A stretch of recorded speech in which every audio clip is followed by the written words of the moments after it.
하나님 아버지 2021년 5월 12일 가정예배를 주님 앞에 올려드립니다. 삼위 하나님을 영원히 예배하는 왕같은 제사장의 직분을 주심에 감사드립니다. 오늘의 말씀은 잠언 6장 20절부터 35절입니다.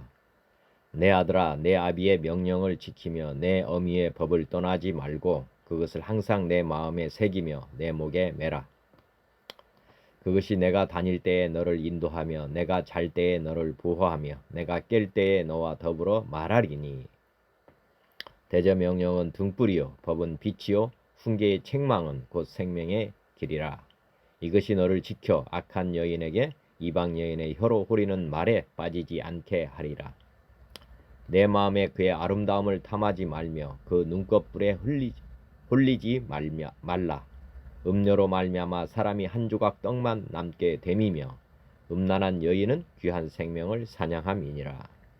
사람이 불을 품에 품고서야 어찌 그의 옷이 타지 아니하겠으며 사람이 숯불을 밟고서야 어찌 그의 발이 되지 아니하겠느냐. 남의 아내와 통간하는 자도 이와 같을 것이라. 그를 만지는 자마다 벌을 면하지 못하리라. 도둑이 만일 줄일 때에 배를 채우려고 도둑질하면 사람이 그를 멸시하지는 아니하려니와 들키면 7배를 갚아야 하리니 심지어 자기 집에 있는 것을 다 내주게 되리라. 여인과 간음하는 자는 무지한 자라. 이것을 행하는 자는 자기의 영혼을 망하게 하며 상함과 능욕을 받고 부끄러움을 씻을 수 없게 되나니 남편이 투기로 분노하여 원수 갚는 날에 용서하지 아니하고 어떤 보상도 받지 아니하며 많은 선물을 줄지라도 듣지 아니하리라. 다시 한번 말씀 봉독합니다. 내 아들아, 내 아비의 명령을 지키며 내 어미의 법을 떠나지 말고 그것을 항상 내 마음에 새기며 내 목에 매라. 그것이 내가 다닐 때에 너를 인도하며 내가 잘 때에 너를 보호하며 내가 깰 때에 너와 더불어 말하리니. 대저 명령은 등불이요 법은 빛이요 훈계의 책망은 곧 생명의 길이라. 이것이 너를 지켜 악한 여인에게 이방 여인의 혀로 호리는 말에 빠지지 않게 하리라. 내 마음에 그의 아름다움을 탐하지 말며 그 눈꺼풀에 홀리지 말라. 음료로 말미암아 사람이 한 조각 떡만 남게 됨이며 음란한 여인은 귀한 생명을 사냥함이니라. 사람이 불을 품고서야 어찌 그의 옷이 타지 아니하겠으며 사람이 숯불을 밟고서야 어찌 그의 발이 되지 아니하겠느냐. 남의 아내와 통간하는 자도 이와 같을 것이라. 그를 만지는 자마다 벌을 면하지 못하리라. 도둑이 만일 줄일 때 배를 채우려고 도둑질하면 사람이 그를 멸시하지는 아니하려니와 들키면 7배를 갚아야 하리니 심지어 자기 집에 있는 것을 다 내주게 되리라.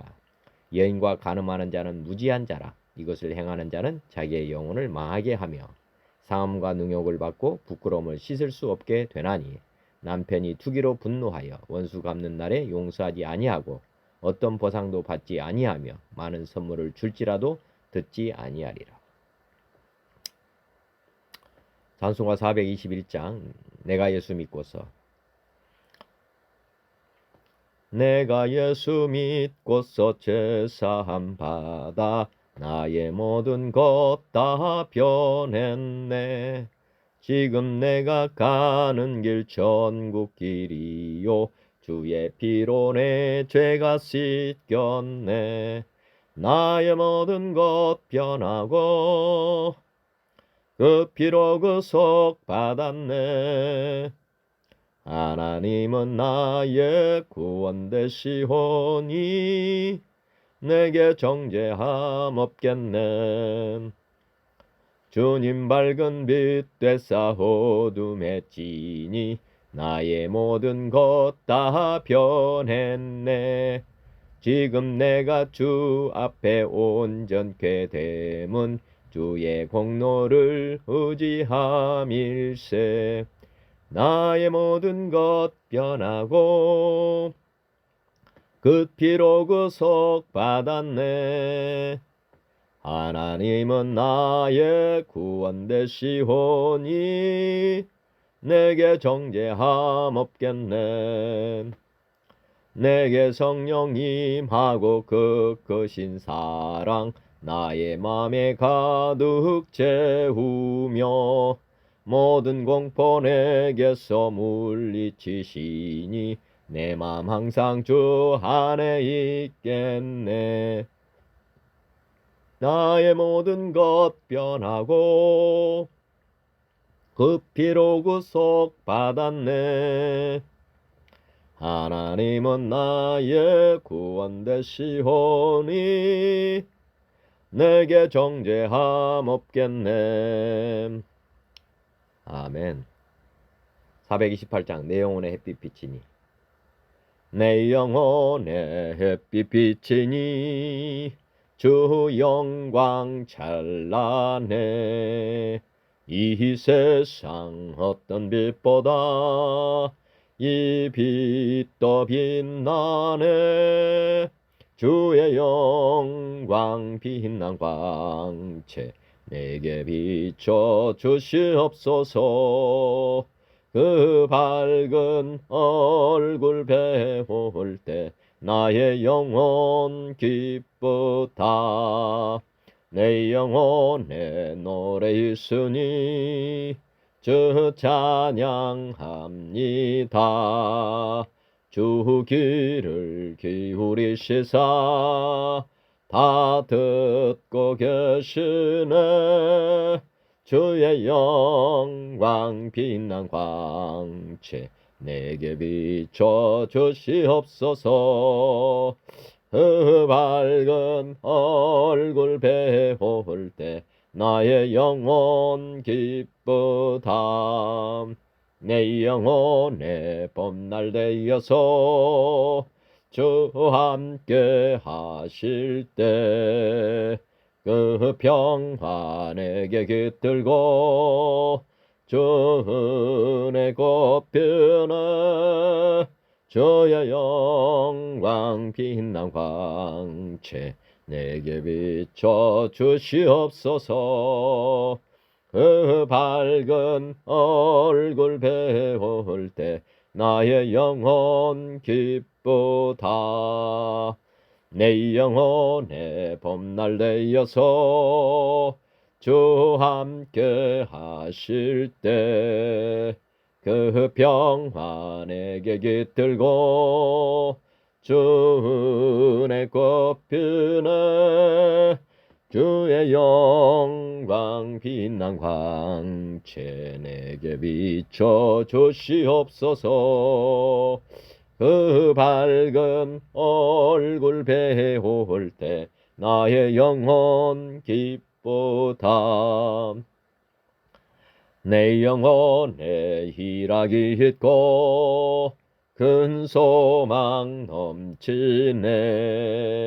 주 예수 복을 주시고 또 내려주시네. 주의 영광 빛난 광채 내게 비춰 주시옵소서. 그 밝은 얼굴 배울 때 나의 영혼 기쁘다. 아멘. 찬송가 445장 대사를 넘어 험곡에 가도 대산을 넘어 험곡에 가도 빛 가운데로 걸어가면 주께서 항상 지키시기로 약속한 말씀 변치 않네. 하늘의 영광 하늘의 영광 나의 맘속에 차고도 넘쳐 할렐루야를 힘차게 불러 영원히 주를 찬양하리. 깜깜한 밤에 다닐지라도 주께서 나의 길 되시고 나에게 밝은 빛이 되시니 결례라 버릴 염려 없네. 하늘의 영광 하늘의 영광 나의 맘속에 차고도 넘쳐 할렐루야를 힘차게 불러 영원히 주를 찬양하리. 광명한 그 빈 마음의 바다 찬란한 천국 바라보고 할렐루야를 힘차게 불러 날마다 빛에 걸어가리. 하늘의 영광 하늘의 영광 나의 맘속에 차고도 넘쳐 할렐루야를 힘차게 불러 영원히 주를 찬양하리. 아멘. 493장 하늘 가는 밝은 길이. 하늘 가는 밝은 길이 내 앞에 있으니 슬픈 일을 많이 보고 늘 고생하여도 하늘 영광 밝음이 어두운 그늘 헤치니 예수 공로 의지하여 항상 빛을 보도다. 내가 염려하는 일이 세상에 많은 중 속에 근심 밖에 걱정 늘 시험하여도 예수 보배로운 피 모든 것을 이기니 예수 공로 의지하여 항상 이기리로다. 내가 전성 바라보고 가까이 왔으니 아버지의 영광 집에 나 쉬고 싶도다. 나는 부족하여도 영접하실 터이니 영광 나라 계신 임금 우리 구주 예수라. 아멘. 찬송가 502장 빛의 사자들이여. 빛의 사자들이여 어서 가서 어둠을 물리치고 주의 진리 모르는 백성에게 복음의 빛 비춰라. 빛의 사자들이여 복음의 빛 비춰라. 죄로 어두운 밤 밝게 비춰라. 빛의 사자들이여 선한 사역 위하여 힘을 내라. 주 함께 하시겠네. 주의 크신 사랑을 전파하며 복음의 빛 비춰라. 빛의 사자들이여 복음의 빛 비춰라. 죄로 어두운 밤 밝게 비춰라. 빛의 사자들이여 주님 부탁하신 말 순종하여 이 진리 전파하라. 산을 넘고 물 건너 힘을 다해 복음의 빛 비춰라. 빛의 사자들이여 복음의 빛 비춰라. 죄로 어두운 밤 밝게 비춰라. 빛의 사자들이여 동서남북 어디나 땅끝까지 주님만 의지하고 눈 어두워 못 보는 백성에게 복음의 빛 비춰라. 빛의 사자들이여 복음의 빛 비춰라. 죄로 어두운 밤 밝게 비춰라. 빛의 사자들이여. 아멘. 오늘 잠언 6장 어제 말씀 봉독하고 오늘 말씀 나누겠습니다. 어제 말씀입니다. 내 아들아, 내가 만일 이웃을 위하여 담보하며 타인을 위하여 보증하였으면 내 입의 말로 내가 얽혔으며 내 입의 말로 인하여 잡히게 되었느니라. 내 아들아, 내가 내 이웃의 손에 빠졌은즉 이같이 하라. 너는 곧 가서 겸손히 내 이웃에게 간구하여 스스로 구원하되 내 눈을 잠들게 하지 말며 눈꺼풀을 감기게 하지 말고 노루가 사냥꾼의 손에서 벗어나는 것 같이 새가 그물 치는 자의 손에서 벗어나는 것 같이 스스로 구원하라. 게으른 자여, 개미에게 가서 그가 하는 것을 보고 지혜를 얻으라. 개미는 두령도 없고 감독자도 없고 통치자도 없으되 먹을 것을 여름 동안에 예비하며 추수 때의 양식을 모으느니라. 게으른 자여, 내가 어느 때까지 누워 있겠느냐? 내가 어느 때에 잠이 깨어 일어나겠느냐? 좀 더 자자, 좀 더 졸자, 손을 모으고 좀 더 누워 있자 하면 내 빈궁이 강도같이 오며 내 곤핍이 군사같이 이르리라. 불량하고 악한 자는 구부러진 말을 하고 다니며 눈짓을 하며 발로 뜻을 보이며 손가락질을 하며 그의 마음에 패역을 품으며 항상 악을 꾀하여 다툼을 일으키는 자라. 그러므로 그의 재앙이 갑자기 내려 당장에 멸망하여 살릴 길이 없으리라.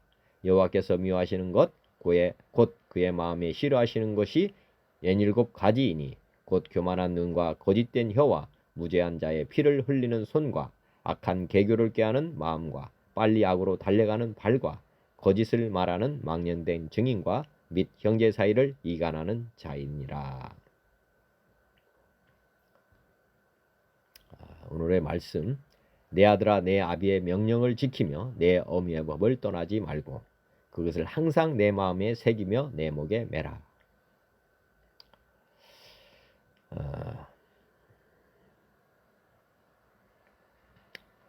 내 아들아,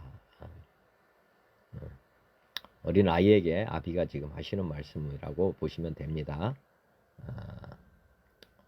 구약은 아버지가 어린 아이에게 하시는 말씀입니다. 사실 왜냐하면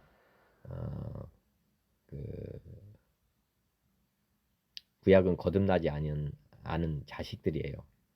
거듭나지 않은 사람들이죠. 그래서 어떻게 보면 육신의 아들 뭐 이렇게 보시면 됩니다. 영적인 아들이라기보다는 육신적인 아들이기 때문에 육신적인 아들은 뭐 세상으로 가게 되어 있습니다. 그래서 세상적인 아들은 마귀, 사단, 어둠의 영들에게 지금 가만히 놓아두면 잡초처럼 그렇게 흘러가게 되어 있습니다. 그래서 이스라엘 백성들을 하나님이 택하시고 그리고 그 택하신 백성들에게 하나님의 말씀을 주신 것입니다.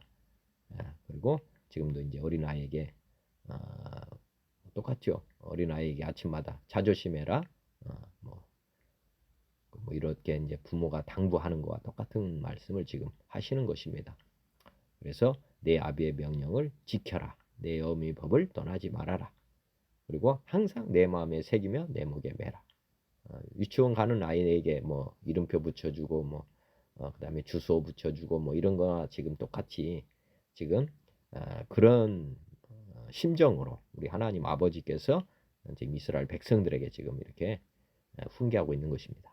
그것이 내가 다닐 때에 너를 인도하며 내가 잘 때에 너를 보호하며 내가 깰 때에 너와 더불어 말하리니. 사실은 마음에 새겨야 되는데 저번에도 말씀드렸지만 대부분은 이제 구약의 말씀을 이스라엘 백성들은 마음에 새기지를 못하고 머리에 새겼습니다. 머리에 암송하고 뭐 이렇게 했는데 마음에 새기려고 하면 전제 조건이 이제 하나님을 사랑해야만 그 말씀이 우리의 마음에 새겨지게 되어 있습니다. 하나님을 사랑하지 않는 사람은 아까 말씀드렸지만은 순종하지 않고 복종의 차원에서 하는 것입니다. 그렇기 때문에 마음에 새기지 못한 상태에서 이제 하나님 말씀을 붙잡고 있었기 때문에 결국에는 인도를 받지 못했고요. 또 하나 보호도 받지 못했고 이런 상황에 처했습니다. 반드시 항상 내 마음에 이 말씀이 들어가야 된다. 말씀이 들어가려면 하나님을 사랑하고 또 이웃을 사랑하는 마음이 있어야만 된다는 것입니다. 대저 명령은 등불이요 법은 빛이요 훈계의 책망은 곧 생명의 길이다. 어린애가 살 수 있는 길, 그것은 부모 말에 순종하는 것입니다. 우리 하나님의 말씀은 빛이다. 등불이다. 만약에 빛 등불이 없으면 어둠에서 넘어지겠죠. 그리고 또 어둠에서는 뭐가 있습니까? 사실은 어둠의 사자들이 있죠. 그래서 잡혀 먹게 되어 있습니다. 그렇지만 우리가 빛을 들고 다니게 되면은 우리가 넘어지지도 않을 뿐 아니라 길을 잘 찾아가게 된다. 그래서 이것이 생명의 길이다. 이제 구약에서는 이 말씀이 이제 됐지만 신약에서는 이 말씀이 육신이 돼서 오신 분이 계시죠. 우리는 그분을 예수님이라고 합니다. 구약의 말씀은 어떻게 보면은 이제 우리나라 그 민속 음악이 뭡니까? 이게 창이 있죠. 창은 어떻게 보면 뭐 어떻게 보면 이제 악보가 없잖아요. 실질적으로 악보가 없이 부르는 사람이 그 리듬을 자기가 만들어서 부르는 것입니다. 그러니까 구체적인 악보가 없죠. 서양 음악처럼 그 멜로디가 이렇게 쭉 있어가지고 피아노를 칠 수 있는 그런 상황이 안 됩니다. 창은 악보가 구체적으로 없기 때문에. 그래서 이제 어떻게 보면 명창이 제자들을 이렇게 소리를 가지고 따라서 해가지고 지금 이제 전수를 해준 거죠. 일반인들이 창을 부르려면 각자가 이제 불러야 되는 것이죠. 구약은 어떻게 보면 하나님 말씀을 주셨지만은 각자가 자기 취향대로 지키는 그런 구조였습니다. 왜냐하면 모범이 없으니까.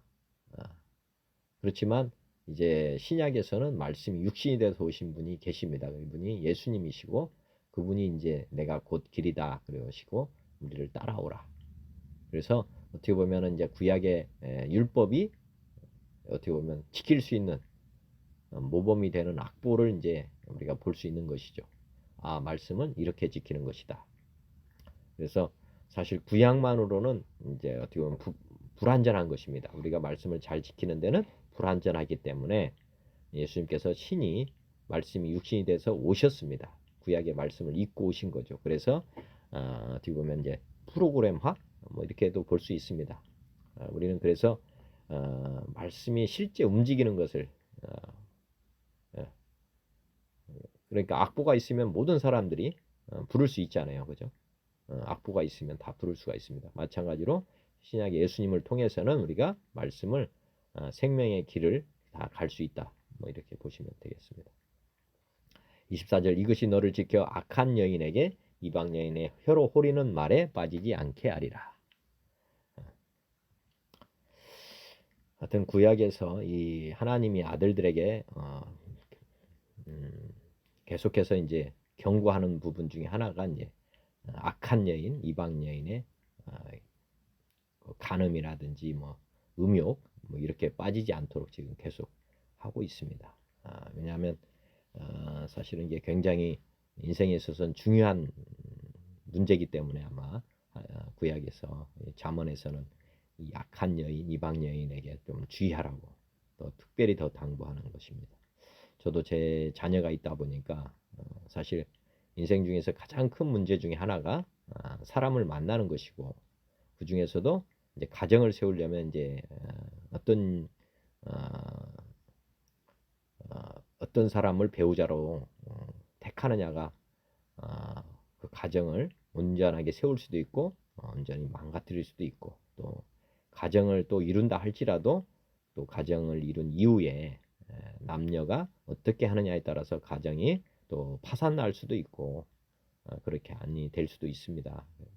근데 하여튼 그 온전한 가정이 되려면 남자나 여자나 순결 그리고 또 서로에 대한 사랑 이것이 온전해져야 됩니다. 마지막까지 한 몸이 돼야 된다고 하는 것.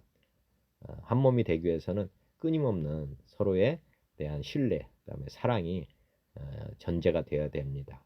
근데 이 가정을 무너뜨리는 것 중에 하나가 바로 이 악한 여인들, 이방 여인들 또 이것에 상대가 또 있잖아요. 또 요즘 보면 남창, 뭐 동성애, 뭐 이런 것들이 다 또 어떻게 보면 가정을 무너뜨리는 그런 요인이 되기 때문에 이 부분에 대해서 특별히 잠언에서는 강조하고 있습니다.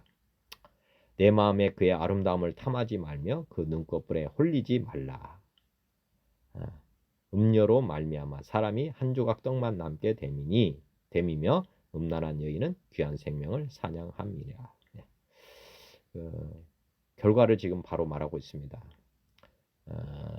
약한 여인이 이제 유혹을 하겠죠. 미혹을 하고 그러면 이제 아름다움을 탐하지 말며 눈꺼풀에 흘리지 말라. 네. 즉 외관, 외식. 사람은 내면이 중요하다. 그렇지만 이런 여인들은 외양에 많은 것을 투자하잖아요. 그래서 어떻게 보면은 이런 외형적인 것에 빠지지 말아라.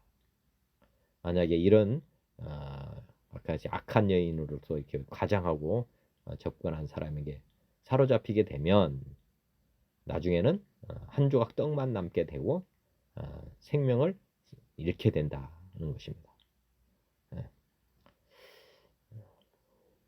요즘 같은 세상은 더욱더 조심스러운 부분이 있습니다. 왜냐하면 하여튼 요즘은 뭐 핸드폰으로도 녹음도 하고 뭐 또 녹화도 하고 이런 상황이 벌어지기 때문에 한 번의 실수가 인생을 완전히 무너뜨릴 수도 있습니다. 그렇기 때문에 첫째는 어제 나눈 말씀에도 있지만 아예 그런 근처도 가지 말아라. 뭐 이렇게 지금 주의를 주고 있습니다. 사람이 불을 품고서야 어찌 그의 옷이 타지 아니하겠으며 사람이 숯불을 밟고서야 어찌 발이 되지 아니하겠느냐. 이런 사람들을 가까이 하면은 반드시 피해를 입게 된다는 것이죠. 아예 그 근처나 또 뭐 유튜브라든지 뭐 이런 거 보면은 유혹이 지금 많이 노출이 되고 있습니다. 한번 이렇게 그냥 재미삼아 하는 것조차도 해서는 안 되는 일이고요. 그런데 접근하게 돼서도 안 됩니다. 호기심이 발동하지 않을 수는 없겠지만은 하나님께로 돌아와야 됩니다. 스스로 이것을 이길 수 있는 힘은 없습니다. 오늘도 주님의 말씀이 오늘 빛이다. 또 책망이 그의 생명의 길이다. 하나님 말씀을 붙잡지 않고 또 예수님을 구주로 영접하지 않으면 그 늪에서 나올 길은 없습니다. 생명의 길은 오직 한 길밖에 없습니다. 예수님을 믿고 거듭나는 것 그리고 그분의 말씀대로 사는 것 순종하는 것 그 외엔 다른 방법이 없다 하는 거 생각해 보시면 좋겠고요. 남의 아내와 통간하는 자도 이와 같을 것이라. 즉 남의 아내와 통간하는 자 그를 만지는 자마다 벌을 면하지 못하리라. 도둑이 만일 줄일 때에 배를 채우려고 하여튼 남의 아내 통간하지 마라. 만지지도 마라. 뭐 이런 거죠. 도둑이 만일 줄일 때에 배를 채우려고 도둑질을 하면 사람이 그를 멸시하지는 아니하려니와 들키면 7배를 갚아야 하리니 심지어 자기 집에 있는 것을 다 내주게 되리라. 이게 지금 뭐 갑자기 30절 31절이 32절과 지금 보면은 좀 동떨어진 것 말씀이 들어온 것 같기도 한데 도둑이 만일 줄일 때에 배를 채우려고 도둑질을 하면 무슨 이유가 있어서 도둑질 한다면 그렇게 멸시는 받지 않겠지만은 또 들키면은 옛날에 이제 구약에 보면은 뭐 7배를 갚아야 한다. 심지어 자기 집에 있는 것을 다 내주게 되리라. 뭐 결혼하지 않은 사람이 남의 아내를 통간하는 것이라면 뭐 좀 멸시하지는 않겠지요. 그렇지만은 뭐 결혼한 부부가 있는데도 이렇게 하는 경우는 완전히 망하게 된다. 이 집도 망하고 저 집도 망하게 된다. 그렇게 또 볼 여지가 있는 구절 같습니다. 그렇지만 여하튼 이거는 자기 집에 있는 것을 다 내주게 된다 하는 거니까 뭐 홀로 사는 사람이든지 아니면 결혼한 사람이든지 남의 아내는 절대 건드려서는 안 된다. 이렇게 봐야 될 것입니다. 여인과 간음하는 자는 무지한 자라. 이것을 행하는 자는 자기 영혼을 망하게 하며. 네. 어제도 말씀했고 지금 앞에 나온 말씀에도 보면은 우리가 주님의 성전인데 주님이 우리 몸이잖아요. 지체고 우리는 주님의 지체인데 간음을 했을 때는 우리 하나님께도 영향을 미치게 된다. 어제도 말씀드렸죠. 우리 영혼을 망하게 한다. 몸을 망가뜨리는 것뿐만 아니라 몸을 망가뜨리는 건 뭐 우리가 보면 성병이 생길 수도 있고 뭐 이렇게 또 나중에 뭐 잡혔을 때는 또 어떻게 보면은 많이 맞기도 하고 뭐 이렇게도 할 수도 있겠죠. 그렇지만 이 몸만이 아니라 영혼을 망하게 한다. 영혼. 지옥으로 가게 된다. 이런 말씀입니다. 즉 우리 안에 하나님이 계시는 성전인데 성전이 더럽혀졌다. 그러면 결국에는 하나님이 쉽게 말하면 그 영광이 가려진 것이고 하나님조차도 이제 함께 할 수 없는 그런 몸으로 더럽혀졌기 때문에 우리가 다시 죄인으로 된다는 거죠. 주님이 떠나버리는 그렇게 되면 이제 문제가 심각해진다는 거죠. 상함과 능욕을 받고 부끄러움을 씻을 수 없게 되나니. 하여튼 인생에 있어서 이런 일이 일어나서는 안 되는 것이다. 한 번의 실수도 용납이 되지 않는 것이 이런 실수다는 것이고 남편이 투기로 분노하여 원수 갚는 날에 용서하지 아니하고 어떤 보상도 받지 아니하며 많은 선물을 줄지라도 듣지 아니하리라. 이것은 뭐 화합할 수 있는 것이 없다. 구약의 결론이 이스라엘 백성과 하나님이 남녀 서약 관계로 언약을 맺었습니다. 그런데 이스라엘 백성들이 이방신을 섬기고 즉 다시 말씀드리면 하나님을 어떻게 보면 남편인 하나님을 버리고 이방 신을 사모하고 해가지고 결국에는 이혼 상태로 됐습니다. 구약의 결론이 간음을 한 거죠. 이스라엘 백성들이 하나님을 두고 우리 하나님은 질투하시는 하나님이라고 돼 있잖아요. 남편도 마찬가지지만 가정을 소중하게 생각하는 하나님은 그렇게 생각하셨죠. 근데 아내인 이스라엘 백성들이 끊임없이 이방신을 그리고 이방인들을 따라서 이렇게 믿고 살았기 때문에 결국에는 구약이 어떻게 보면 이제 파혼으로 끝을 맺었습니다. 우리 간음했을 때는 뭐 또 다른 방법이 없다는 것이 지금 여기 써 있잖아요. 그죠? 상함과 능욕을 받고 부끄러움을 씻을 수 없게 되고 이스라엘 백성들이 정말 공개적으로 지금 세상에 부끄러움을 당한 거죠. 하나님을 버리고 결국에는 하나님을 버리고 이제 이방 신들을 섬기고 해서 나라도 뺏기고 어떻게 보면은 이제 식민지뿐만 아니라 이제 나라를 잃고 방황하는 그런 한 2000년 이상을 그렇게 살았죠. 그러다가 지금 이제 1900 그러니까 이스라엘이 지금 그 나라를 찾긴 했는데 이제 주님의 때가 가까워 왔기 때문에 지금 회복이 된 것입니다. 그것도 하나님이 해주신 거죠. 은혜로.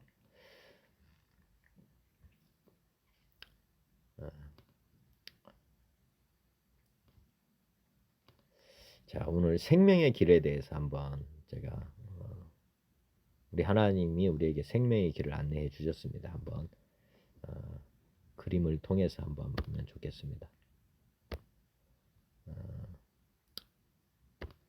보시면은 하나님이 이제 그 창조주 하나님께서 이 세상을 사람을 만드시고 사람에게 통치권을 이렇게 주었습니다. 그런데 타락한 천사가 사람 아담을 미혹해가지고 자유지 이렇게 선택권 있었죠. 생명나무, 선악과 나무를 지금 자유지로 이제 선택하도록 했는데 생명나무를 먹었다면 천국에서 계속 살았을 것입니다. 이 생명나무를 먹었다면, 그러니까 선악과 나무는 먹지 않고 생명나무만 먹었다면 에덴 동산에서 하나님이 처음에 계획했던 대로 살고 있었을 것입니다. 이렇게.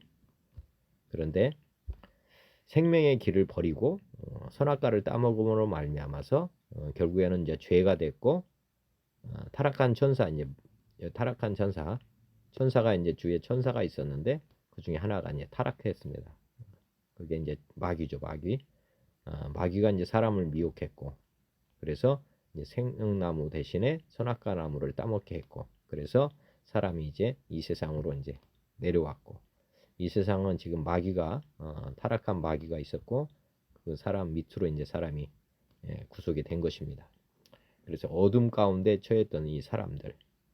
근데 예수님을 통해서 하나님은 다시 에덴 동산으로 갈 수 있는 생명의 길을 주셨습니다.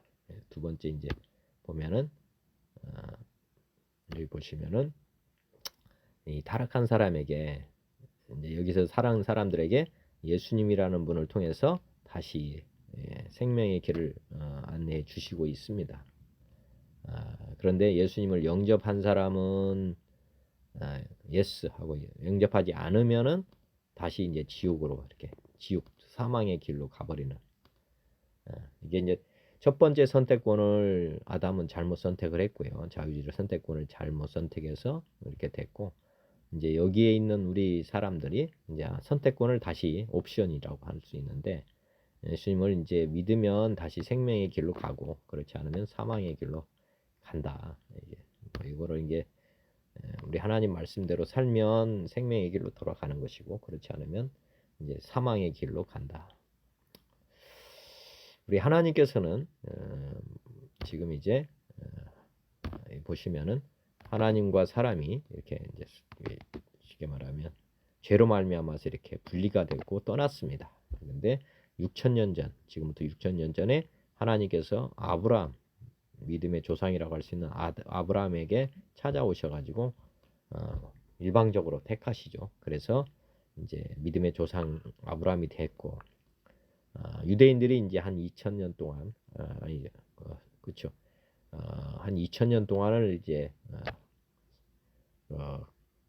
이스라엘 백성과 하나님이 언약을 관계를 맺어가지고 예수님 말씀대로 하나님 말씀대로 살면 복이다.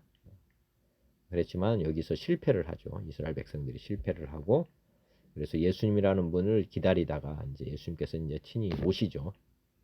그래서 이게 2020년 전 지금으로부터는 BC AD를 나누는 요 시점에 예수님이라는 분이 사람 몸을 말씀이 육신이 돼서 말씀을 못 지켰기 때문에 이 말씀이 실제 이 본이 되도록 하시기 위해서 육신이 돼서 오셨습니다. 그래가지고 회개하라고 이제 예수님 말씀 하나님 말씀을 지키는 길을 안내해 주겠다. 나를 따라오라 해가지고 예수님이 오셨고 우리의 죄 문제 우리가 하나님을 버렸던 죄를 회개하고 다시 이제 예수님을 주주로 영접하는 사람들에게는 보혜사 성령님을 우리에게 보내주셔가지고 택하신다. 부르심과 택하심이라고 보시면 됩니다. 예수님이 오셔서 십자가에 죽으시고 하나님이 증거 부활을 통해서 모든 사람에게 믿을 수 있는 증거를 통해 믿도록 이렇게 부르시고 있는 것입니다. 이게 이제 부르심이라고 보면 되고 이제 마음의 주님으로 영접한 사람들, 회개한 사람들에게는 성령님이 이제 오셔서 택하신다. 그래서 거듭나게 하신다. 이렇게 보시면 되겠습니다. 이게 이제 생명의 길인 것입니다. 이렇게 해가지고 예수님을 구주로 영접한 사람들, 그런 사람들은 성령 세례 받는다고 표현하고요. 이래 이제 자기를 날마다 부인하고 이제 예수님을 주인으로 따르는 이런 사람들이 결국에는 이제 천국에 이르게 된다. 이렇게 돌아가게 된다. 성화가 돼요. 성화. 이게 이제 성경의 생명의 길이라고 보시면 되고, 골고다 언덕에 예수님과 함께 두 강도가 같이 좌우편에 있다가 죽었습니다. 근데 좌측 강도는 옛사람이라고 보시면 됩니다. 이렇게 왼쪽 강도는 마지막까지 예수님을 부인했던 사람인데, 이 사람은 우리 옛사람이라고 보시면 됩니다. 이스라엘 백성들이라고 보면 되겠고요. 이 사람들은 옛사람들은 주님과 함께 죽고, 어차피 말씀을 못 지킵니다. 우리 스스로는. 그래서 이제 우리는 예수님이 대신 죽으셨지만은 성경에는 우리도 같이 죽었다. 죄인은 반드시 죄의 삭은 사망이기 때문에 실제로 우리 옛사람은 죽어야 됩니다. 그리고 그러니까 성령 세례, 그리고 예수님과 함께 다시 살아나서 영으로 다시 이건 죽은 영이거든요. 영이 죽은 사람이고, 이제 예수님과 함께 영을 다시 깨우는, 거듭나 가지고 하나님의 영이 들어오심으로 말미암아, 사실 성령 세례는 이제 영이 살아나는 그런 것이고요. 그래서 우리는 주님과 함께 다시 살아서, 아까 말씀드렸지만은 바라바가 이제 예수님 대신에, 사실은 예수님이 바라바 대신에 돌아가시고 바라바가 풀려났잖아요. 그래서 이 바라바가 어떻게 살아야 되느냐, 새로운 피조물로 새로운 삶을 살아야 된다는 거죠. 화목제물. 우리 예수님이 이 땅에 오셔서 하신 일을 그대로 행해야 될 사람들, 이렇게 바라바입니다. 바라바. 우리는 바라바와 같은 덤의 인생을 사는 자들이다. 그래서 이제 예수님을 위해서, 예수님과 함께 이렇게 새 삶을 살아야 되는, 생명의 길을 구약에서는 캄캄했습니다. 사실은 우리 예수님이 이스라엘 백성들을 택해서 이렇게 광명의 빛을 비추고 있었지만은, 아까 이스라엘 백성들이 이방신을 섬기면서 간음을 해가지고 결국에는 여기 다시 까마해진 거랑 마찬가지입니다. 이스라엘 백성들이 결국에는 하나님 말씀을 지키지 않아서 이렇게 바깥으로 나가서 다 어떻게 보면 포로로 잡혀가고 끝이 났습니다. 하나님 보호 안에 있어야 되는데 하나님 보호 안에 있지 않아 가지고 떠났고요. 그리고 이 이제 식민지 완전히 이제 괴로움 받는 이 사람들을 구원하기 위해서 사랑의 원자폭탄으로 예수님이 땅에 투하되셨습니다. 그래가지고 마귀 사단의 지배, 여기 지금 마귀가 식민지로 있거든요. 마귀를 멸해가지고 이때 이제 오셨죠. 그래가지고 우리를 해방시켜 주셨다. 이렇게 보시면 됩니다. 지금 광명이죠, 광명. 마귀로부터 우리 사망 권세를 깨뜨리시고 부활로 우리는 죽지 않는 존재다. 그래서 이제 BC AD가 나눠지면서 이제 광복 시대라고 보시면 됩니다.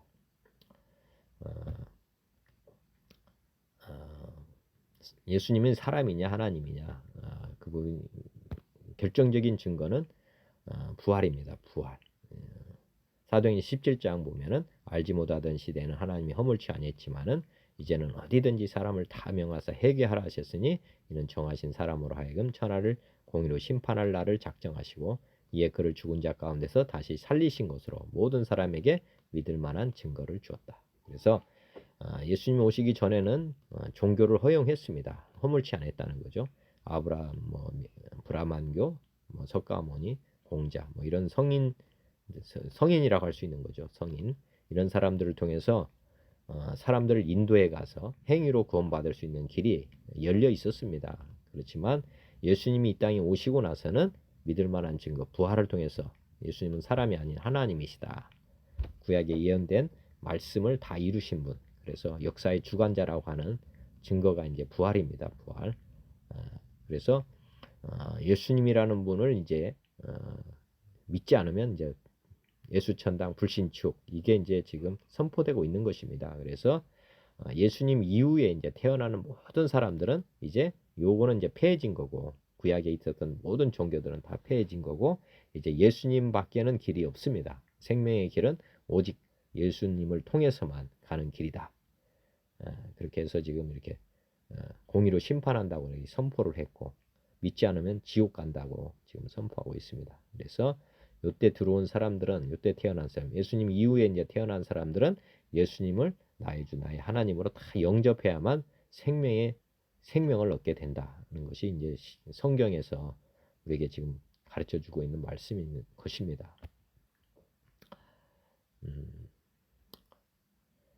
우리가 이제 생명의 길이라고 하는 것을 한번 잘 생각해 보시면 생명의 길, 예수님을 구주로 영접한 사람은 회개하고 복음을 믿으면 지금 우리가 돌아갈 고향이 있습니다. 어디서 와서 어디로 가는지 우리는 에덴 동산에서 쫓겨났고 다시 예수님을 통해서 다시 우리 고향 천국에 다시 돌아간다. 영접하지 않으면 다시 이제 어떻게 보면 지옥으로 가서 인생을 마치게 된다. 이게 생명의 길입니다. 이외에 다른 길은 없다.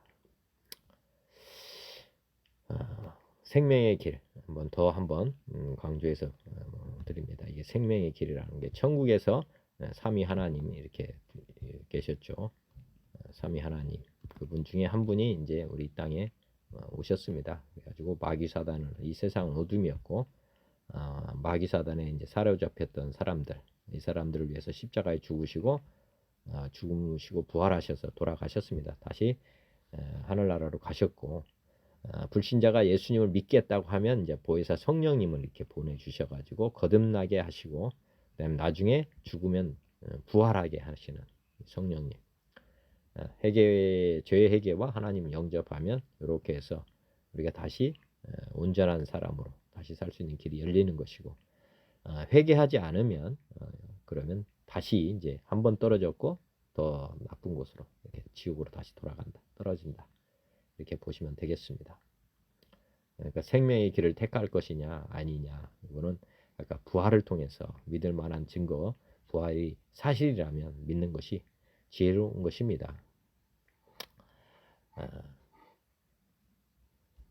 우리가 항상 선택권을 자유의지를 하나님이 주셨습니다. 하나님은 항상 우리에게 자유의지를 주셨고 인생은 선택의 결과다 이렇게 보시면 되겠습니다. 선을 택할 것이냐 악을 택할 것이냐 선이라고 하면 하나님이 중심이 되는 것입니다. 악은 자신이 중심이 되는 것이다. 인본주의가 이렇게 되고요. 이거는 신본주의다 이렇게 보시면 됩니다. 하나님은 처음부터 우리가 하나님을 주인으로 우리 창조주를 인정하면 인생이 잘 풀리도록 이렇게 되어 있습니다. 왜냐하면 우리가 진화한 게 아니고 창조된 것이니까. 우리가 진화한 것이냐 창조된 것이냐 이것이 어떻게 보면은 이제 창조주를 인정하는 삶이냐 아니냐 그것이 결정이 되는 것이고요. 창조주가 결정이 되면은 우리는 피조물이기 때문에 우리가 순종을 해야 된다는 거죠. 순종. 네. 피조물이 창조주를 거스를 수는 없는 것입니다. 우리가 지금 이 모든 제품들은 제조사가 있는 것처럼 제조사는 모든 걸 다 조정할 수 있잖아요. 그걸 인정하는 것이 이게 어떻게 보면 창조주를 인정하는 것이다. 그리고 성경은 우리가 피조됐다고 하면 사용 설명서가 된다. 그렇게 또 보시면 됩니다. 그런데 진화론을 믿는다면 어떤 설계도가 없는 거나 똑같습니다. 그러면 진화됐다고 하면 사람을 컨트롤할 수 있는 방법은 없습니다. 우연처럼 된 것들이기 때문에 어떤 방법으로도 할 수 없겠지만은 창조주 우리가 창조되었다고 하면 동식물 뭐 다 창조가 됐거든요. 창세기 1장에 보면은 다 창조됐기 때문에 창조주의 섭리가 있는 것이고 창조주는 이 세상 모든 피조물을 뭘로 다스리도록 되어 있냐면은 근본적으로는 사실 사랑으로 통치하면 다 이게 되도록 되어 있습니다.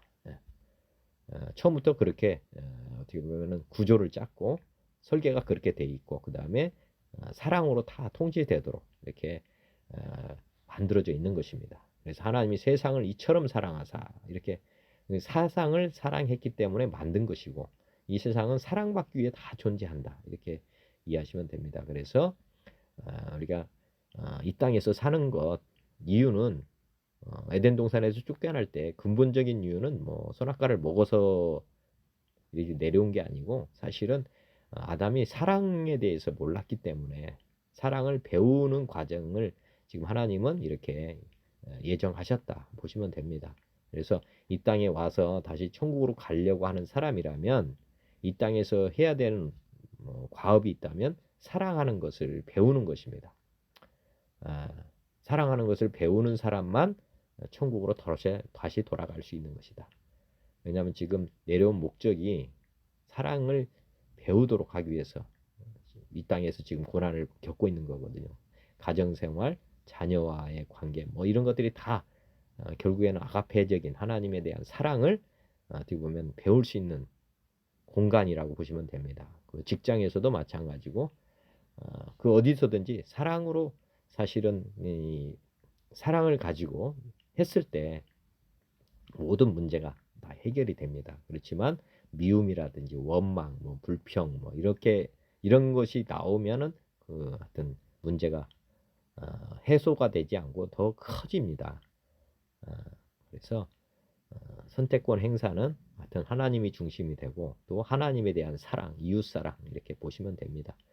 십자가를 크게 보면은 하나님에 대한 사랑과 그다음에 이웃에 대한 사랑 이런 구조입니다. 그러니까 우리는 항상 하나님에 대한 사랑과 이웃에 대한 사랑을 항상 해서 먼저는 이제 하나님에 대한 사랑으로 충만해야 되죠. 그러면 그 사랑을 흘려보낼 수가 있습니다. 이렇게 그래서 십자가는 사랑에 대한 표시다. 이렇게 보시면 됩니다.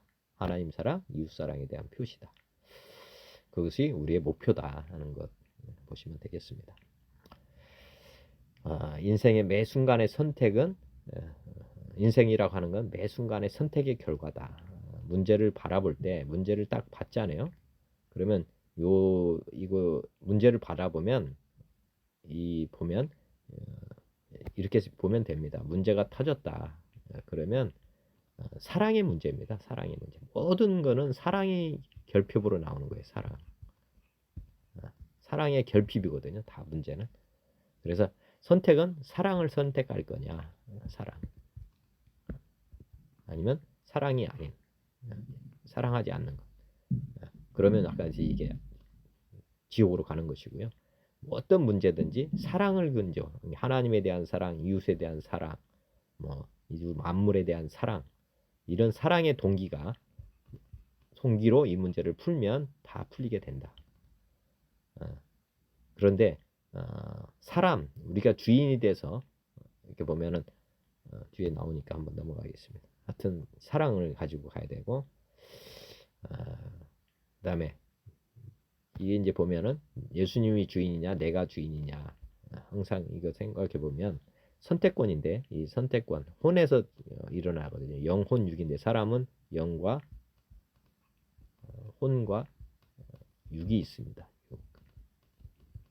그런데 이 선택권은 여기 혼에서 일어나는 거죠. 혼은 근데 지정의라고 이렇게 지적, 정적, 의지적 이렇게 볼 수 있습니다. 지정이라고 해서 완전 굴복이 일어나야 되는데 지적으로도 굴복을 해야 되고요. 그다음에 정적, 뭐 관계라고 보면 됩니다. 하나님에 대한 감정, 뭐 이렇게 하나님을 인격적으로 바라보는 사람. 그다음에 의지적, 자기 몸을 쳐서 이렇게 의지를 들여서 하나님을 선택하는 사람. 이렇게 지정의로 하나님을 선택하는 사람은 이제 영적인 사람이라고 보시면 되고, 그렇지 않고 이 셋 중에 지적으로는 굴복하고 뭐 정적으로도 굴복했는데 의지적으로 안 한다. 그러면 뭐 주인이 안 바뀝니다. 내가 주인으로 계속 사는 거고. 하여튼 이게 100%가 돼야 된다. 뭐 99%도 안 됩니다. 100% 절대적인 마음과 뜻과 목숨을 다해서 하나님을 믿기로 할 때만 우리가 이제 예수님이 주인이 된다. 우리 예수님은 뭐 51% 돼가지고는 주인이 안 되고요. 하여튼 뭐 회사의 경우는 지분이 51%만 되면 이제 주인 행세를 할 수 있지만 우리 하나님은 100% 굴복하지 않으면 하나님은 우리의 주가 되지 않는다. 이렇게 보시면 되겠습니다. 그래서 내가 주인 자리 내려오려면 100% 굴복을 해야 된다. 마음과 뜻과 목숨을 다해서 주님을 영접할 때 주님은 이렇게 우리의 주가 되신다. 이렇게 보시면 되겠습니다. 주인이 바뀌는 길, 마음과 뜻과 정성, 목숨 바쳐서 우리가 예수님이 들어오면 우리가 이제 그릇이거든요. 그릇의 보화가 이제 내가 아니라 주님이십니다. 예수님이 없는 사람은 이게 깨진 그릇과 같아서 이 세상 것 다 집어넣어도 다 새버립니다. 차지 않는다는 거죠. 근데 예수님이 우리 안에 이렇게 딱 들어오면은 질그릇 안에 보배가 담기는 것이고 이 그릇이 꽉 차고 완성이 됩니다. 깨진 그릇이 다 지금은 온전해지고 깨끗해지고 그래서 이제 어떤 것을 넣어도 이제 넘치는 그런 복이 자족도 되고요. 감사가 넘칩니다.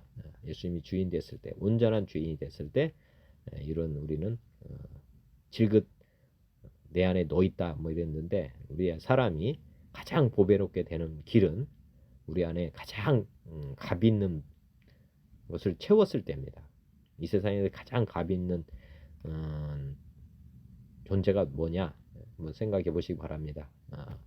이게 보이는 것이 아니라 보이지 않는 것인데, 그 중에서도 하나님이 우리의 가장 값을 가장 높게 변화시킬 수 있는 존재입니다. 그러니까 하나님, 영원한 것을 우리 안에 담는 것, 이게 생명의 길이면서 지혜로운 길이다. 아까 어린 아이에게 부모님이 하셨잖아요. 말씀을 목에, 마음에 새기고 목에 걸고 다녀라, 이렇게 했는데, 그것이 이제 우리 인생에 가장 중요한 것이 무엇인지를 가르쳐 주고 있다, 이렇게 보시면 되겠습니다. 하나님의 형상과 사람의 형상을 이렇게 같이 같게 만들었습니다. 같이 만드는 이유는 우리 삼위 하나님은 성부 하나님, 성자 예수님, 성령님, 이분이 삼위 하나님의 형상이거든요. 사람의 형상은 영과 혼과 육으로 돼 있다. 이게 데살로니가전서의 23장에 나오는 건데, 왜 이렇게 구조를 갖게 했느냐? 간단합니다. 우리는 그릇이고, 우리 그릇 안에 하나님 이렇게 담겨야 된다. 이렇게. 그릇에 뭐가 담겨야 되느냐? 우리 하나님이 담길 수 있도록 그렇게 설계가 되어 있었다는 거죠. 창조가 됐을 때부터도 하나님은 사람만 특별히 제작을 했습니다. 왜 자기 우리가 보면은 시골에 자기 집을 자기가 짓는 사람 요즘 많잖아요. 자기가 가서 설계를 다 합니다. 자기가 살겠다고 하는 집이기 때문에 그런 거죠. 마찬가지로 창세기 1장에서는 하나님께서 이 세상에 피조 만물을 만드시고 유일하게 사람을 자기 형상으로 만들었습니다. 자기가 가서 살 곳이다. 이렇게. 이 세상에 피조 만물을 다 만들었지만은 그 피조 만물 중에 내가 가서 살 곳이라고 하는 부분은 여기 영과 혼과 육, 이렇게 세팅으로 만들어 놨다. 그래서 하나님은 영의 충만, 말씀 충만, 성령 충만, 이렇게 이 그릇을 이렇게 만들어 놓고, 본인이, 우리가 이제 사람이 선택이죠. 자유의지 선택으로 하나님을 모실 수 있도록 이렇게 만들어 놨다. 하나님은 만들기는 하나님의 형상으로 다 만들어 놨지만은 인간에게 자유의지를 주셔가지고 우리가 순종, 하나님을 사랑하는 마음으로 이렇게 모셔드릴 수 있도록 지금 현재 하나님은 기다리고 있습니다. 뭐 공산당처럼 뭐 우리를 막 때리고 그다음에 협박하고 해가지고 문을 열게 하는 것이 아니고, 하나님은 사랑의 하나님이시기 때문에 인자와 긍휼로 기다리고 인내하시면서 노크를 하고 계십니다. 지금도 계속. 이 귀가 열린 사람들은 문을 열어주는 거고, 아직까지도 영이 잠들어 있는 사람들, 뭐 영이 죽은 사람들, 그런 사람들을 저희가 이제 믿는 사람들이 복음을 전해서 깨우는 것이거든요. 하나님을 모셔라. 모시면 이렇게 삼위 하나님이 이렇게 우리 안에 들어오시면서 우리가 모든 문제에서 해결이 된다 하는 것을 저도 지금 전하고 있는 것이고, 제가 이제 주님 보실 때까지 뭐 해야 될 사명 중에 하나가 이 일입니다.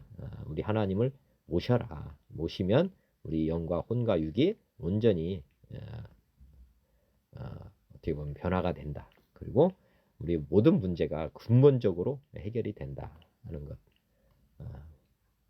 계속 강조드리지만은 사람이 이렇게 하나님이라는 분이 성부, 성자, 성령 이렇게 삼위일체로 이렇게 되어 있고, 사람도 마찬가지로 영과 혼과 육이 사람을 구성하고 있습니다. 그러니까 이게 육은 거푸지형이라고 보면 됩니다. 사람이 죽으면 영혼이 빠져나가거든요. 영과 혼이 빠져나가는데, 그러면 시체가 되는 거죠. 사람은 영과 혼과 육으로 되어 있다. 왜냐? 하나님이 처음부터 이렇게 매칭이 될 수 있도록 이렇게 만들어 둔 것입니다. 이 구조를 잘 안다면 우리가 성경을 볼 때에도 육신에 관련된 말씀이 있고, 영과 관련된 말씀이 있고, 혼과 관련된 말씀이 있다. 마찬가지로 하나님과 관련된 말씀, 성자에 관련된 말씀, 성령에 관련된 말씀이 다 이 성경 안에는 이렇게 각각이 되어 있는데, 이게 이제 적용을 할 때는 이렇게 우리 형상과 연관을 지어서 성경 말씀을 적용을 해야만 예를 들어서 성자의 말씀을 이렇게 영에다가 적용한다든지 성령의 말씀을 혼에다 적용한다든지 이렇게 되면은 아까 이 집이 이렇게 되면 안 돼. 예를 들어서 이게 성경 말씀을 보실 때 하나님을 이렇게 적용하면 안 된다는 거죠. 이렇게 돼야 되는 거죠. 항상 이렇게 이 그릇 안에 하나님이 들어갈 공간이 따로따로 있는 것이에요. 막 이렇게 혼합으로 들어갈 수는 없습니다. 그래서 영과 혼과 육을 이렇게 구분해서 이 성경을 보는 사람은 많은 것을 얻게 됩니다. 그렇지만 이걸 구분하지 않고 그냥 사람 이렇게 하고 성경 말씀을 막 적용하니까 어떻게 보면 구체적으로 이제 지키지 못하는 그런 상황이 벌어집니다. 예를 들어서 지금 세상은 육과 관련돼서 직업이 많고 혼과 관련된 직업, 영과 관련된 직업이 있습니다.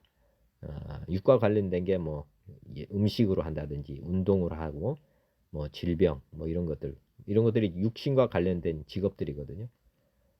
이걸 통해서 육신이 개선될 수도 있습니다. 그 다음에 이 혼과 관련된 게 이제 심리 상담, 각종 교육, 독서 뭐 이런 것들이 이제 우리 혼과 관련된 것입니다. 혼과 관련된 세상의 직업들이 이렇게 있고 성경도 사실은 육신과 관련된 말씀들이 있고요.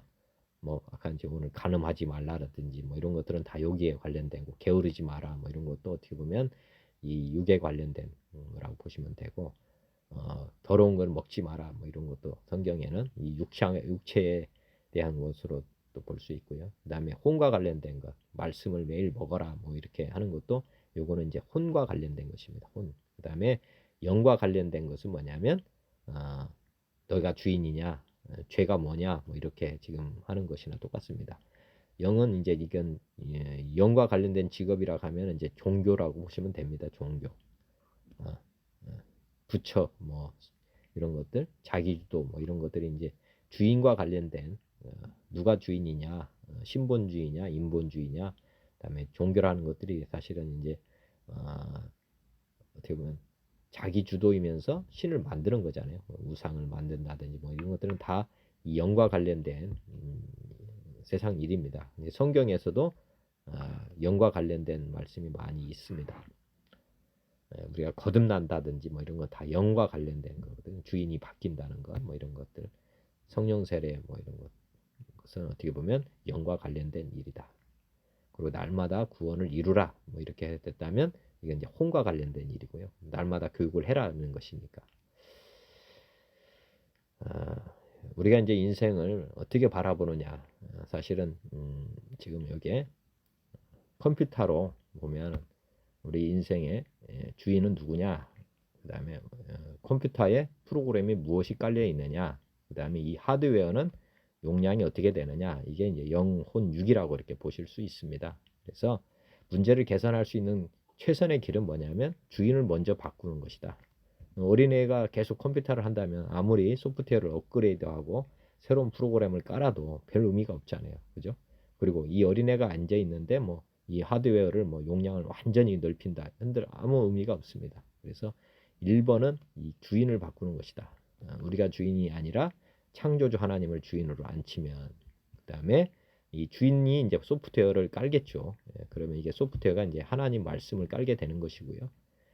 그리고 이 하나님의 일을 하기 위해서 업그레이드를 이제 하는 것입니다. 이게 이제 어떻게 보면 순서죠. 사실은 소프트웨어도 깔고 하드웨어도 업그레이드하고 주인이 바뀌면 그 주인의 쓰는 목적에 따라서 이게 다 컴퓨터는 달라지게 되어 있는 것입니다. 그래서 우리 문제를 바라볼 때 내가 주인으로 하는 것 이게 이제 유대 방식이고 유대인 방식. 유대인 방식은 뭐냐면 이 사람은 안 바뀌고 여기 소프트웨어 이제 하나님 말씀을 막 암송하고 뭐 이렇게 하는 거잖아요. 원래는 마음의 세계라고 했는데 사실은 내가 주인으로 이걸 하려고 하니까 아까 하듯이 머리로만 가는 것이었다는 거죠. 프로그램은 잘 깔아놨는데 실제로는 못 지키는 거죠. 예를 들어서 프로그램은 하나님 프로그램을 깔았는데 그건 거의 다 쓰지 않고 뭐 게임 프로그램만 잔뜩 사용하는 거라는 거죠. 그런 것입니다.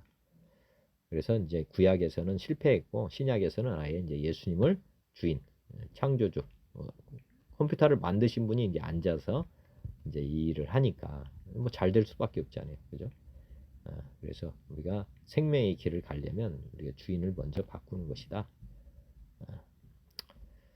그리고 이제 완전히 우리 문제에서 근본적으로 해결받는 길은 이렇게 우리가 이제 예수님을 통해서 거듭나면 이게 이 자아는 이렇게 옛사람은 이렇게 남습니다. 근데 이제 우리가 해방이 됐음에도 불구하고 멀리 이렇게 땅끝까지 이르러라고 했는데 도망가지 않고 이렇게 보면 많은 사람들이 문제 속에 하나의 어떤 문제든지 이렇게 사로잡혀 있습니다. 그거는 이 마귀가 이렇게 낚싯줄을 이렇게 던지놓고 있다. 우리가 멀리 못 가도록. 출애굽에 뜰 때 애굽의 그 바로 왕이 한 게 있잖아요. 너희들 뭐 하루길만 가서 예배드리라든지, 그다음에 짐승은 놓고 가라든지, 뭐 아이들만 성인들만 가라든지, 뭐 이렇게 하는 것들이 뭐냐면 완전히 떠나지 말아라. 이렇게 해서 낚싯줄을 항상 이렇게 마귀는 우리가 예수님께 미치지 말아라 하는 분들 많잖아요. 적당히 믿어라. 뭐 이런 것들이 이제 마귀가 주는 게 보면은 이 낚싯줄에 걸리는 것입니다. 우리는 완전히 이 모든 것을 끊고 멀리 자유롭게 달려가야 됩니다. 완전히 예수님만 보고 따라가야 된다는 거죠. 예수님께 미치지 않으면 마귀에게 끌려간다. 이렇게 보시면 되겠습니다. 이 사슬을 끊는 방법은 여기 보면은 이게 성령의 전류가 흘러야 된다는 것, 말씀을 아는 것, 믿는 것, 지키는 것이 반드시 전제가 된다. 그래야만 이 줄이 하나씩 미혹줄이 끊어진다. 아는 것으로만 안 되고요, 믿는 것이 반드시 된다. 행함이 따라야 된다. 뭐 이러야만 이 하나가 끊겨지고 회개가 온전하게 된다. 이렇게 보시면 되겠습니다. 우리가 어떻게 살아야 되느냐? 그렇듯이 뭐 인생의 모든 문제는 사실은 누가 주인이냐에 따라서 달라지게 되어 있습니다. 우리가 예수님이 주인인 사람은 예수님이 주인인 사람의 기도, 교제, 말씀, 증거, 이렇게 순종하는 삶이, 그리스도인의 순종하는 삶이 잘 됩니다. 그렇지만 여기가 내가 주인이면 뭐 기도나 교제, 이게 유대인 방식으로 가겠죠. 말씀드렸지만 잠언의 말씀이 어떻게 보면 못 지켜서 문제지, 잠언의 말씀 자체는 하나님의 말씀이기 때문에 무흠합니다. 무흠. 그 말씀대로만 하면 다 형통하는데, 사람이 주인 돼서 그 말씀을 지키려다 보니까 말씀드렸지만 마음으로 믿지 못하고 머리로만 믿는 뭐 이런 상황. 그래서 구약은 어떻게 보면 불완전 모델이다. 이렇게 보시면 됩니다. 하나님 말씀이 불완전한 게 아니고 사람이 지금 완전히 거듭나지 않으면 안 되는데, 거듭나지 않은 사람이 지금 성경 말씀을 붙잡고 사는 것, 그것이 가장 무거운 짐을 지고 가는 것이고, 알면서 못 지키는 거기 때문에 정말 안타까운 것이죠. 생명의 성령의 법에 의해서만 율법의 요구가 이루어진다 하는 것, 다시 한번 생각해 보시면 됩니다. 우리 힘만으로는 하나님 말씀을 지킬 수 없다.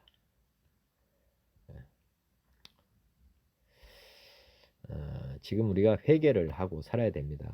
우리는 어떻게 살아야 되느냐? 생직사 사직생. 우리는 항상 죽고자 하면 산다. 우리 옛사람은 반드시 죽어야 된다. 그래서 방향을 사는 쪽으로 해서는 안 되고 반드시 사직생, 죽으면 산다. 예수님과 함께 죽고 예수님과 살아야만 이렇게 우리가 된다. 그리고 날마다 내가 주인인 것을 회개하고 날마다 고백을 해야 됩니다. 말씀대로 살지 못하는 것 늘 회개하고 주인 교체를 반드시 해야 된다. 우리는 날마다 나를 부인해야 된다 하는 것. 예수님을 부인하는 게 아니라 우리 자신을 부인해야 되고, 우리 십자가를 지어야 된다. 우리 죽은 십자가. 우리가 죽었다고 하는 것을 늘 믿지 않으면 이 세상과 같이 여성의 미혹이라든지 마귀의 미혹이라든지 이거를 이길 방법이 없습니다. 빛 대신 주님이 우리의 주인 됐을 때만 어둠은 떠나가게 돼 있다. 그리고 우리가 이제 파도를 두려워할 것이 아니고 파도를 타는 사람으로 변해야 된다.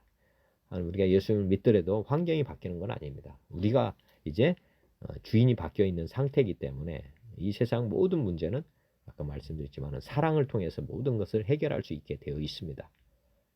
이 파도도 사랑하는 거. 파도가 없으면 바다가 죽는다 그랬잖아요. 그러니까 파도를 어떻게 보면은 감사함으로 그리고 사랑함으로 이렇게 바라보면 파도가 나를 죽일 수 있는 게 아니거든요. 사람을 다스릴 수 있게 해놨기 때문에 이렇게 바람을 탈 수도 있고 파도를 타서 이렇게 윈드 서핑을 즐길 수가 있는 것입니다. 우리는 문제 속에서도 평안을 누릴 수 있고 또 다른 길을 또 이렇게 만들어서 갈 수도 있다 하는 거. 말씀드렸지만은 이 세상에 왔던 목적이 우리 인간이 이 땅에 사는 목적은 뭐냐? 사랑의 법칙을 지금 우리가 몸에 체득하는 것이다 이렇게 보면 되겠습니다. 이 세상에 어떻게 보면 이 세상의 모든 것들은 과학의 법칙에 의해서 움직이는 것이 아니고요. 과학의 법칙은 어떻게 보면 제일 하급이라고 보시면 됩니다. 예수님이 우리에게 줬던 법칙은 뭐냐면 믿음의 법칙, 과학의 법칙 위에 있고요. 이게 근데 이 법칙은 이 세상에만 적용이 된다. 이 세상에만 지금 이 세상에는 과학의 법칙과 믿음의 법칙이 이제 유효합니다.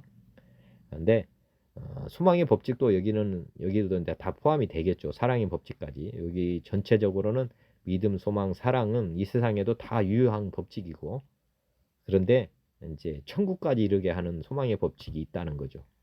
이게 우리가 목숨을 거는 믿음, 우리 하나님을 주인으로 완전히 믿는 것, 이런 사람만 부활을 이루게 된다. 부활 소망을 우리가 가져야 되거든요. 이 땅이 아닌 하나님 나라, 새하늘과 새 땅에서 부활한다는 믿음을 우리가 가지게 되면 이 땅의 소망보다 더 큰 소망을 우리가 품고 사는 것이다.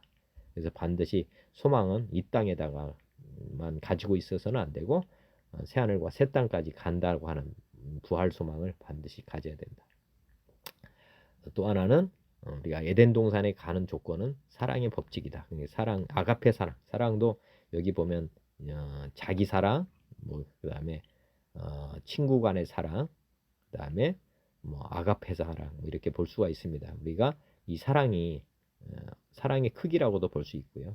우리 하나님 나라에 가서 사는 사랑은 하나님이 주시는 사랑, 아가페 사랑이 우리가 보면은 우리가 체득해야 될 가장 큰 사랑의 목표입니다. 사랑도 수준이 있다는 거예요. 자기를 사랑하는 건 마귀에게 속하는 거죠. 교만. 그렇지만은 자기를 부인하는 사랑, 그것이 이제 어떻게 보면 사랑을 가장 크게 만들어가는 길입니다. 형제를 위해서 죽어주는 것, 뭐 그다음에 자녀를 위해서 죽여주는 것, 뭐 있을 수 있죠. 그렇지만 친구를 위해서, 그다음에 죄인을 위해서 죽어줄 수 있는 그런 사랑까지를 우리가 지금 이 땅에서 배워야 된다. 손양원 목사님의 그 사랑의 원자폭탄처럼 우리는 사랑의 크기를 키워야 된다. 그것이 하나님을 감동시킨다는 거죠. 그리고 이 세상에서 우리가 그것을 깨닫고 또 실천하면서 사는 것.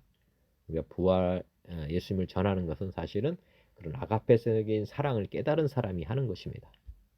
우리가 죄인이었을 때 우리 하나님께서 우리를 위해서 베푸셔 주신 사랑을 깨닫는 자가 사랑의 빚진 자로서 사랑을 전하게 되는 것입니다. 그러니까 사랑이 큰 사람이 할 수 있는 일, 그게 전도고 또 선지자로 어떻게 보면 복음 전하는 자로 또 제자로 살아갈 수 있는 길이다. 이렇게 보시면 되겠습니다. 하여튼 신약과 구약은 이렇게 짝으로 돼 있다는 것 다시 한번 말씀을 드립니다. 신구약이 이렇게 짝으로 돼 있다. 이렇게 어떻게 살아야 되느냐? 구약에서는 아까 말씀드렸지만은 이스라엘 백성들은 실패로 끝났습니다.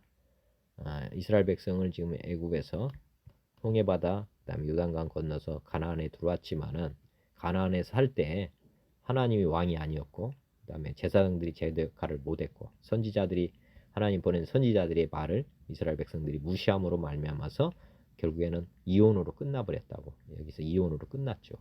즉 초림 예수를 맞이해 가지고 맞이해야 되는데 결국에는 초림 예수를 맞이하지 않고 이걸 돌아가시게 십자가에 못 박고 끝내버렸죠. 우리가 목표가 구약의 목표는 초림 예수를 제대로 맞는 것이었습니다. 그런데 결국에는 못해서 십자가에 못 박은 것으로 끝났죠. 그리고 이제 마찬가지로 우리 이제 신약 시대는 불신자가 물 세례와 성령 세례 받아서 하나님 나라 백성으로 거듭나는 거고, 거듭난 백성이 뭐 어떻게 살아야 되느냐? 부활하신 주님을 주인으로, 그다음에 우리 안에 계신 성령님을 그러니까 우리 안에 두르시잖아요. 그분을 예비하는 제사장 역할을 잘하고, 그다음에 우리 안에 성령님의 음성을 늘 듣고 이렇게 살아가면 다시 오신다고 하신 예수님을 다 맡게 된다. 이게 이제 성경에 지금 기록된 것입니다. 이렇게 사는 사람만 재림 예수를 맞게 된다. 다시 오신 예수님을 우리 신랑으로 맞게 된다. 이런 말씀을 지금 하고 계시는 거고, 구약처럼 부활하신 주님이 주인이 아니고 내가 주인이 된다든지, 또 제사장의 역할을 내가 늘 예배드리고 말씀 묵상하고 기도하고 이런 삶을 우리가 살지 않는 것, 그리고 우리 안에 성령님이 내주하셔서 우리에게 말씀하시고 인도해 주시는 것을 따라가지 못하면 결국에는 구약처럼 실패로 끝나게 된다. 이게 지금 성경의 맥입니다. 맥. 신약과 구약은 오늘 이제 잠언 말씀을 보았지만은 인생 전반전이라고 보시면 됩니다. 유대인은 자기 인생이 인본주의죠. 인본주의. 예수님 이전의 시대는 인본주의라고 보시면 되고, 출생 단계별로 이렇게 성경이 되어 있다는 것 한번 보시면 되겠습니다. 그래서 인생 전반전 자기 주도로 가는 사람들은 다 이제 실패로 끝나게 되고, 인생 후반전 예수님을 만나고 예수님을 통해서 거듭난 사람들이 인생 후반전을 이제 뛰게 된다. 인생 후반전은 예수님 주도의 자기 주도가 아니라 예수님 주인 되는 시기다. 자기 부인, 자기 십자가 메고 날마다 산제물로 주님을 드리고 사랑을 배우고 사랑에 빚 갚아가는 이런 삶을 살게 되면 우리가 결국에는 천국에서 천국의 삶, 부활의 삶이 이루어진다. 이게 요한계시록 예언의 말씀이 다 성취되는 것입니다. 그래서 인생 후반전을 이제 우리가 반드시 살아야 되는 것입니다.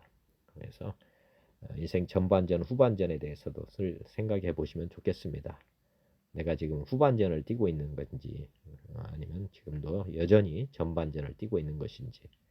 많은 사람들이 이제 그 직장 은퇴한 이후에 이렇게 보면은 전반전은 지금 어떻게 보면은 전반전, 후반전을 저는 이런 식으로도 생각합니다.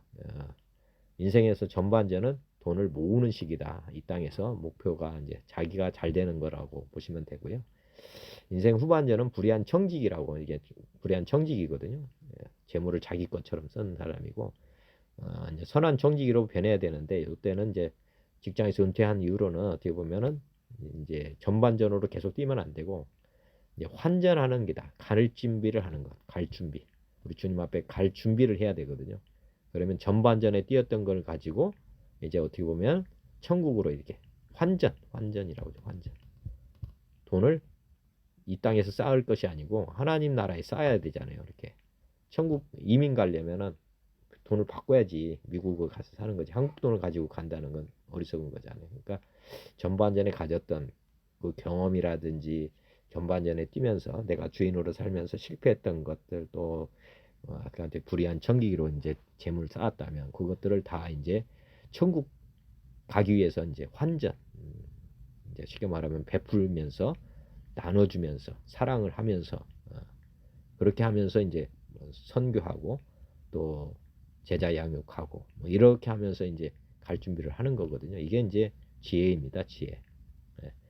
마지막까지 뭐 계속 모으기만 하는 분들이 있다가 그렇게 되다가 나중에 보면 쫄딱 망해버리죠. 하나님의 일은 관심이 없고 이제 세상 일만 하다가 가는 사람들. 요거는 하나님의 일을 하다가 가는 거고요. 전반전은 자기 일만 하다가 세상 일만 하다가 가는 것입니다. 그러니까 반드시 이제 하나님의 일을 마침하게 하다가 주님 앞에 가야지 하나님이 기뻐하신다는 거 생각해 보시면 좋겠습니다.